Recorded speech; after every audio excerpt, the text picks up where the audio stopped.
All right, welcome back, traders. John Caruso here, October 5th. We're going to do a quick market insight video for everyone here. We are going to take a look at the S&P 500 momentarily for everybody, but I just wanted to run through and highlight a couple key points that I made in my market insight letter here this morning. A couple things that we hit on. Number one, the data. We did see ISM services come in line with expectations, 53.6 yesterday. That is a minor rate of change slowdown than the previous reading that was 54.5 back in August. Jobless claims this morning did come in at 207,000 versus 210 expected. Continuing claims at 1.664 million. A couple of key points that we highlighted this morning, kind of more macro themes.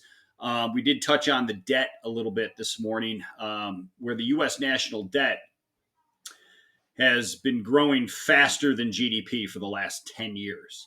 And today, it's actually growing at its fastest rate of change in the history of the national debt. It just recently crossed 33 trillion over the last 2 weeks alone. And in the last 2 weeks alone, we did see it expand by 450 billion. Okay, now we've heard forever talks about the national debt going back for the past 10 years and how that's expanded.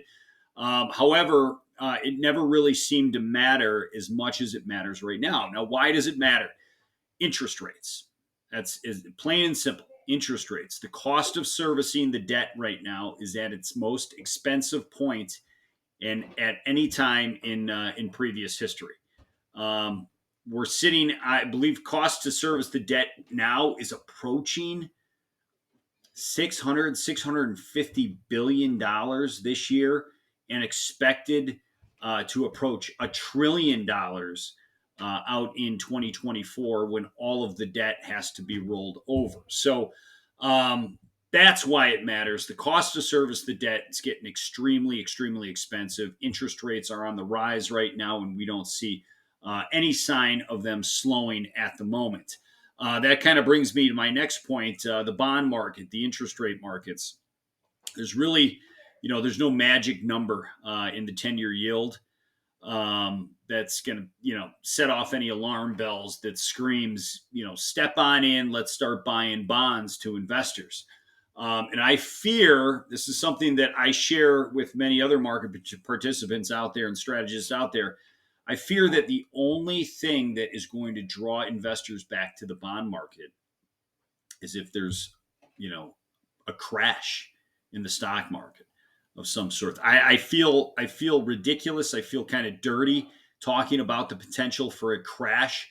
The backdrop is certainly set for a market accident to take place. I know it's a very inelegant way to kind of analyze the markets. But when you see the 10-year yield doing what it's been doing here day after day, it's really starting to put a lot of stress on the lending curve. It's putting a lot of stress on investors. And at what point do investors kind of look at their year-to-date returns? Year-to-date, we're up about 10% right now in the S&P 500, maybe a little bit inside of that. At what point do investors say, hey, do I need to hang around for another 5, maybe 10% when I can get 5.5% risk-free at the Treasury? These are questions that investors are asking themselves right now. That kind of brings me to my next point regarding the S&P 500. I do have that up on the chart. We're going to discuss that here momentarily. But the S&P, we'll call it the S&P 493. That is excluding the Magnificent Seven. Now, I can't even believe we have something called the Magnificent Seven in the market. If that shouldn't set off some alarm bells that, we're a little top heavy, I don't know what will. But the S&P 493, excluding the Mag 7, is actually down 0.7% year to date as of yesterday's close. Whereas the Magnificent Seven, your mega cap tech stocks are actually up 10% year to date. So as you can clearly see, we just recently did see a downgrade of Apple as well. So, there's a lot of things to think about if you're heavily invested on the long side of the market right now. We know that, consumer finances are tightening right now. We've seen a lot of the COVID money that was pumped, the fiscal stimulus that was injected into people's bank accounts. A lot of that is dried up. You've got the student loan payments resuming. this month. You've got credit tightening from business to business and business lending from banks. There's a number of factors out there that are really going to contribute to what we believe is going to be a broad-based slowdown in the economy over the next coming quarters. A couple other things you need to look at. We've just recently seen, excuse me, I'm going to have my partner pick that up.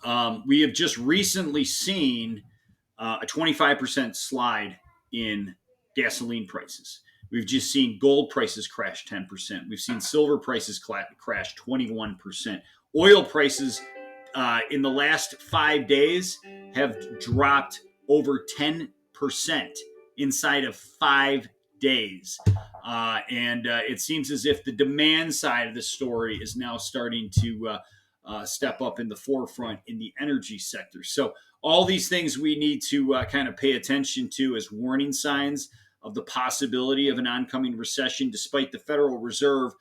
Nobody on the Fed board suggesting that we will see a recession. But all of these factors are small clues. It's like putting a puzzle together. Little pieces are slowly starting to fall into place. Another guy that we pay very close attention to, Jeff Gunlock, out of Double Line out in Los Angeles, he makes a very good point. He goes, historically, when we have the inverted yield curve, that is obviously going to be a harbinger for an oncoming recession, perhaps 12 to 18 months down the road. But once you finally start to see the yield curve begin to disinvert, and that's precisely what we've seen happen with the long end of the curve playing catch up playing catch up with the short end of the curve, tens basically closing the gap of the twos. When it starts to de-invert, that sets off some alarm bells that the recession is here. The other thing we're going to be watching for tomorrow, of course, we have the non-farm payrolls report that comes out. We did just recently see the ADP number earlier this week come out very soft at creating only 89,000 jobs in the previous month. If we start seeing the unemployment rate begin to tick up from here, that's going to be another alarm that should go off in your head. Excuse me. But all of these things are really slowly starting to come together, and we do believe we believe that risk off is going to remain a theme that we're going to have over the next couple of quarters. However, let's jump over the chart. I'm going to show you what I kind of think is going to happen here from a technical basis over the next coming weeks and into year end. Taking a look at the S&P 500 here. Clearly, this is the rally that extended all the way through July. Had the key reversal. It was a kind of a warning shot across the bow that a potential change of direction was coming. And that's precisely what we saw happen in the beginning of August. We saw risk off in beginning of August. Then we did find some footing down here, started to chop back into the 78.6. Had a minor dip in here, and then reattacked the 78.6, where we did see the key outside day reversal down, and the market's gone down basically in a 45-degree angle since then. Now, as I have this drawn in on the chart, we just did recently tested the 200-day moving average, held it, bounced a little bit, and we are fighting off of today's lows and basically yesterday's opening prices.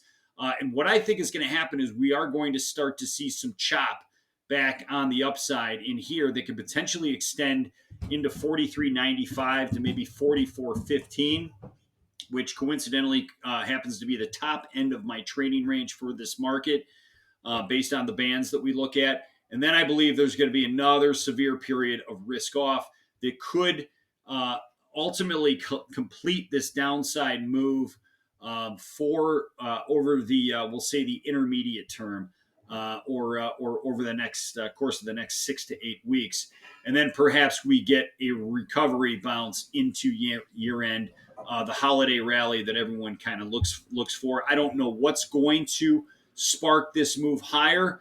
One thing that comes to mind is obviously this is a very narrative-driven market right now. Perhaps if we start to see some relief at the long end of the yield curve, we start seeing 10-year yields start to show some relief. Perhaps the narrative shifts to, okay, rates are coming in, the dollar is easing back a little bit.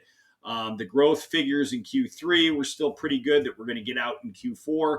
and perhaps that's a reason to take this market higher into the end of the year. I don't know what it's going to be.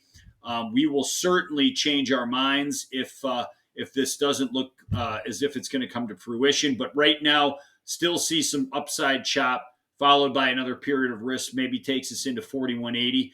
And then another recovery rally into the end of the year. But out into 2024, we're going to maintain our bearish stance on this market and our bearish call.